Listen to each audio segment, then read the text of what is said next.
میں اور آپ ماننے والے ہیں اس دین میں حسن ہی بڑا ہے، اس میں تو وقار ہی بڑا ہے، اس میں تو پیار ہی بڑا ہے، اس میں تو وہ رعنائی ہے، اس میں تو وہ برکت ہے، اس میں تو وہ قرار ہے کہ انسان کی روح ٹھنڈی ہو جاتی ہے۔ جیسے جیسے الحمدللہ ہم دین پڑھتے جاتے ہیں نا، ہمارا یقین اور مضبوط ہوتا جاتا ہے، ایمان میں اور پختگی آتی ہے، یار اتنا کرم، اتنی عطا، اتنا حسن۔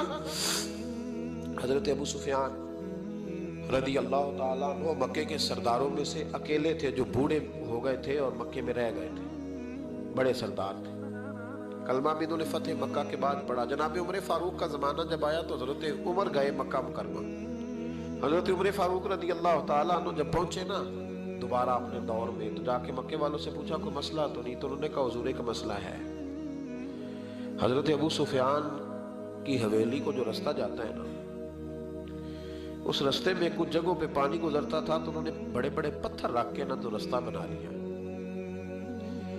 تو اب ہمارے لیے یہ مشکل بن گیا کہ ہم گزر نہیں سکتے۔ تو حضرت عمر فاروق فرمانے لگے کہ تمہیں انہیں کہنا چاہیے تھا کہ حضور ڈر لگتا تھا، کہا نہیں۔ فرمایا چلو تمہیں لگتا ہے، مجھے تو نہیں نہ لگتا۔ حضرت ابو سفیان ویسے بھی بڑے تھے، برادری کے بھی بڑے تھے، عمر میں بھی بڑے تھے، پر حضرت عمر پہنچ گئے، دروازے پہ دستک دی، وہ باہر آئے تو کہا جناب یہ روڑے پتھر آپ نے رکھے ہیں رستہ بنانے کے لیے؟ کہاں؟ تو فرمانے لگے کہ پھر باہر آئیے، ذرا اٹھانے بھی آپ نے ہی ہے، لوگوں کو تکلیف ہو رہی ہے۔ تو وہ میں ہوتا تو میں تو جھگڑا کرتا، میں ہوتا تو میں تو کہتا کہ میرا 4,500 ووٹ ہے، میرا تو جناب 5-6 ہزار آدمی میرے کہنے پہ ووٹ کاسٹ کرتا ہے، مجھے کہہ دیا تم نے، مجھے کہہ دیا یہ تم نے، اتنی جرت، میرا قبیلہ، میری برادری، میرا یہ میرا وہ، یہ رستہ۔ بڑی داستانیں ہیں نا ہمارے پاس۔ وہ جو جس نے اپنی دکان کے آگے پھٹا رکھا ہوا ہے اس کو آپ کہہ نہیں سکتے کہ تو نے غلط کیا ہے، حالانکہ شارع عام پہ وہ بیٹھا ہے، لیکن آپ منع نہیں کر سکتے، کہہ نہیں سکتے۔ جناب سیدنا عمر فاروق نے کہا حضور آئیے، اٹھانا بھی آپ نے۔ جناب ابو سفیان کیا بات ہے صحابہ کی۔ حضرت ابو سفیان فرمانے لگے حضرت عمر سے کہ ان لوگوں نے تو مجھے بتایا ہی نہیں، اگر یہ مجھے بتاتے تو آپ کو تکلیف نہ کرنا پڑتی۔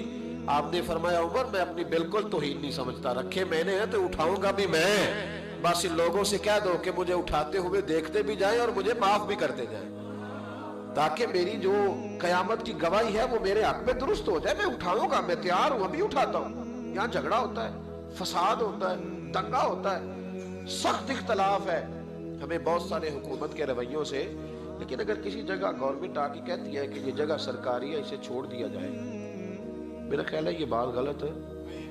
ہلکا ہلکا بول رہے ہو جی؟ جگہ کس کی ہے؟ سرکار کی جگہ کا مطلب ہے کہ جگہ عوام کی ہے، تو جس نے پکا قبضہ کیا ہوا ہے اس کو اگر کہا جائے کہ اس کو کہتا میں 30 سال تو بیٹھا، یہ کیا ترجمہ ہوا بات کا؟ اگر تو تیری ہے، تیرے پاس اس کا کوئی پروف ثبوت ہے تو ٹھیک ہے، پھر آپ بیٹھے، اور اگر نہیں ہے تو پھر تو شریعت اجازت نہیں دیتی قبر بھی کسی کی جگہ میں بنانے کی۔ ہاں اگر آپ نے کسی کی جگہ پہ قبر بنا دی تو فقہ کا اصول ہے کہ وہ شخص کہہ سکتا ہے کہ اپنا ابا نکالو، میری ذاتی زمین ہے، آپ کو نکالنا پڑے گا۔ جب قبر بنانے کی اجازت نہیں ہے تو پٹا لگانے کی اجازت کیسے ہو گئی؟ دکان بنانے کی اجازت کیسے ہو گئی؟ لیکن ہمارے ہاں یہ مافیا ہے، ہم کہہ نہیں سکتے۔ وہ شخص ایک باقاعدہ پلان کرتے ہیں، وہ کہتے ہیں یہ کیسے ہو گیا، میں تو مجھے تو زمانہ بیت گیا۔ بھائی زمانہ، وہ ایک صاحب سے میں نے ایک دفعہ کہا کہ آپ کا وضو ٹھیک نہیں ہے، ٹکنے پہ پانی، تو کہنے لگے کہ مجھے 40 سال ہو گئے نماز پڑھتے، میرا وضو ٹھیک نہیں۔ تو میں نے ان سے کہا کہ چاچا جی یہ وضو کا تعلق علم سے ہے، تجربے سے نہیں، کہ تجربہ بڑا ہو گیا تو لہذا میرا کام ٹھیک ہو گیا، اس کا تعلق علم سے ہے، تجربے سے اس کا تعلق۔ تو آپ ساری عمر کرتے رہے، پر صحیح کریں گے تو پھر ہی صحیح ہوگا نا، سیکھ کے کریں گے تو ٹھیک ہوگا۔